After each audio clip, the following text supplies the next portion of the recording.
بسم اللہ الرحمن الرحیم اللہم صلی علی محمد وعلی آل محمد کما صلیت علی ابراہیم وعلی آل ابراہیم انک حمید مجید اللہم بارک علی محمد وعلی آل محمد کما بارکت علی ابراہیم وعلی آل ابراہیم انک حمید مجید۔ بسم اللہ الرحمن الرحیم۔ نکاح و طلاق اور ہماری ذمہ داریاں۔ بسم اللہ الرحمن الرحیم۔ طلاق کے دنیاوی مفاسد و خطرات۔ نمبر 1، عام طور پر طلاق کے بعد لوگوں کو پچھتاوا ہوا ہی دیکھا گیا ہے۔ کیا ملا آپ کو جدا ہو کر آج دنیا ہنسی اڑاتی ہے۔ نمبر 2، دوسری شادی میں دقت رکاوٹ آ جاتی ہے۔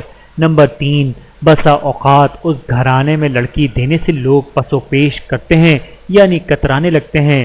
نمبر 5، اس کو اپنے لیے بیوی مل بھی جاتی ہے تو بچوں کے لیے ماں نہیں۔ پت جھڑ نے اس درخت کا نقشہ بدل دیا ہے، شاخیں تو آج بھی ہیں مگر سائباں گئے۔ نمبر 5، جن رشتوں یا افراد کے اکسانے یا بھڑکانے پر آدمی طلاق دیتا ہے وہ رشتے طلاق کے بعد اس کے ان معصوم نونہال بچیوں کے لیے عملاً ہمدرد و غم گسار ثابت نہیں ہوتے۔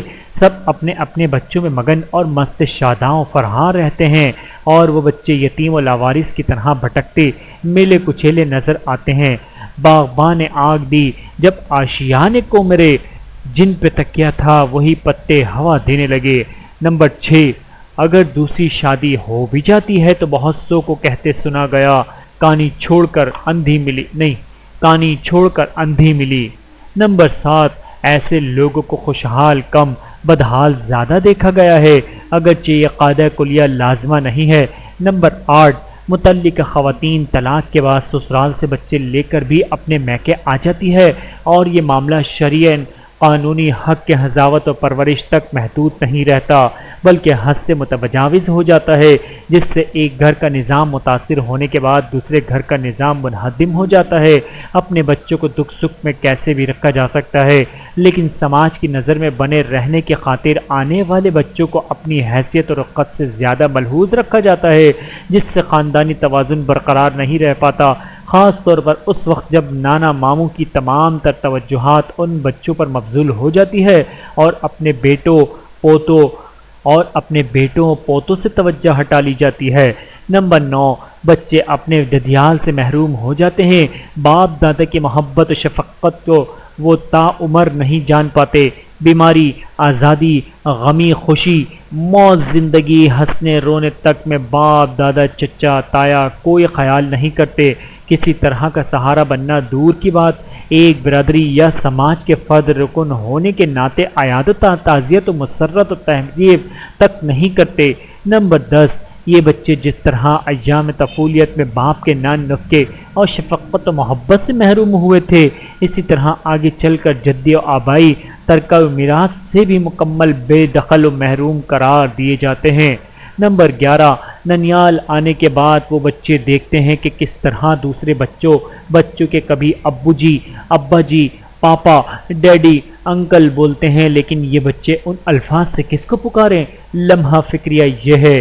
نمبر 12، جن والدین نے اپنی بچی کے ہاتھ پیلے کرنے کے لیے اور اپنی جگرے گوشی کو عزت و عافیت کے ساتھ رخصت و وداع کرنے کے لیے اپنی زندگی بھر کی جمع پونجی صرف کر ڈالی تھی، بلکہ بعض غریب و مفلس افراد رہن و گروے رکھ کر قرض حسنہ لے کر اپنے دل کے ٹکڑے کی شادی سے فارغ ہوتے ہیں، ابھی قرض کی قسطیں پوری نہیں ہو پاتی کہ طلاق کا سانحہ سہان دل بن جاتا ہے اور سماج کے وہ طاقتور اصحاب وقار و تمکن، صاحب اثر و رسوخ جنہوں نے ماضی قریب میں اپنی نگرانی میں اس بچی کو رخصت کرایا تھا، وہ اپنی قوت و طاقت اور حشمت و رفعت کے باوجود خاموشی اختیار کیے رہتے ہیں، شاید اس لیے کہ یہ بچی ان کی اپنی نہیں جبکہ درد دل کے واسطے پیدا کیا انسان کو، ورنہ طاعت کے لیے کچھ کم نہ تھے کر و بیان۔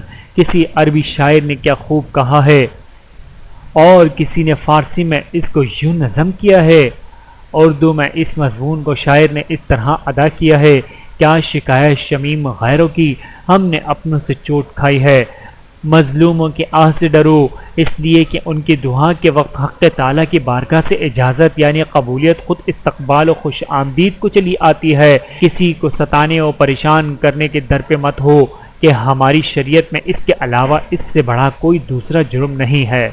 کیا طلاق دینا سنت رسول ہے؟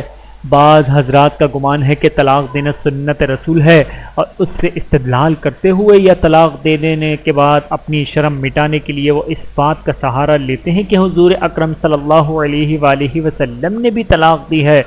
ایک طرف حضرت حفصہ رضی اللہ تعالیٰ عنہا کو، دوسرے حضرت سودہ رضی اللہ تعالیٰ عنہا کو۔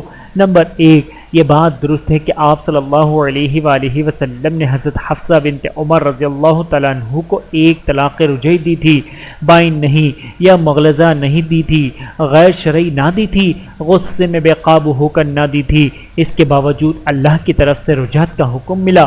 حضرت انس رضی اللہ تعالیٰ عنہ فرماتے ہیں کہ نبی کریم صلی اللہ علیہ وآلہ وسلم نے حضرت حفصہ رضی اللہ تعالیٰ عنہ کو ایک طلاق دے دی۔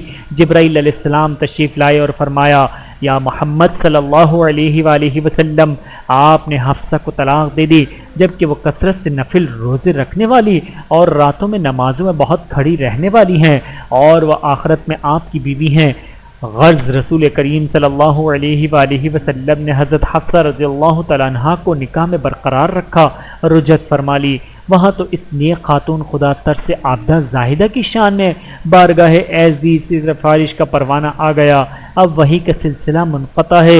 اگر کوئی خاتون ولی وقت بارگاہ خداوندی میں بلند مرتبے والی بھی ہوگی تو اس کی شوہر کے پاس آسمانی ہدایتیں براہ راست نہیں آ سکتی۔ نمبر دو، حضرت سودہ رضی اللہ تعالیٰ عنہا کو رسول پاک صلی اللہ علیہ وآلہ وسلم نے طلاق دینے کا ارادہ تو فرمایا تھا لیکن طلاق دی نہ تھی۔ انہوں نے آپ صلی اللہ علیہ وآلہ وسلم سے ازواج مطہرات میں شامل رہنے کی درخواست کی اور آپ صلی اللہ علیہ وآلہ وسلم نے منظور فرما لی۔ نمبر تین، پھر پہلی زوجہ محترمہ ام المؤمنین و مؤمنات حضرت خدیجہ الکبریٰ رضی اللہ تعالیٰ عنہا تقریباً 25 سال خدمت نبوی میں رہیں، کبھی طلاق کی نوبت بلکہ ذکر تک نہ آیا۔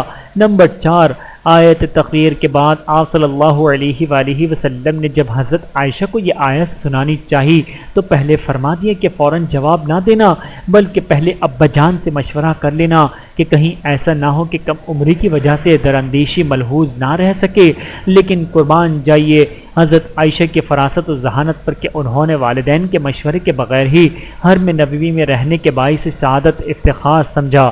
نمبر پانچ، پھر جو صاحبان طلاق کو سنت رسول کہہ کر اپنی من چاہی پوری کرنا چاہتے ہیں اور اس لیے وہ اپنی بیویوں کو طلاق دے کر ماجور عند اللہ ہونا چاہتے ہیں یا بزعم خویش اور اس سنت پر عمل پیرا ہونا چاہتے ہیں، وہ جان لیں کہ نبی کریم صلی اللہ علیہ وآلہ وسلم کی 2 صاحبزادیوں کو بھی طلاق سے سابقہ پڑا تھا۔